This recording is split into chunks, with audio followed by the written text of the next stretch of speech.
Қайырлы күн. Мен бүгін айтайын деген мәселем, әрине мен үлкен адам емеспін, чиновник емеспін. Бала тәрбиесіне отырған анамын. Бірақ мен жүрегім ауырады.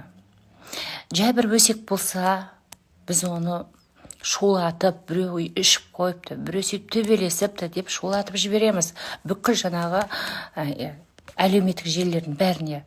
Ал мына отанын, елін, жерін қорғайым деп кеткен қазақ жастары, балалары неге өлім құшып жатыр? Дәл сондай ұлды біз де тәрбиелеп отырмыз ғой.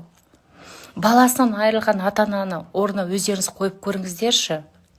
Бір рет емес, екі рет емес, жылына қайта қайталанады.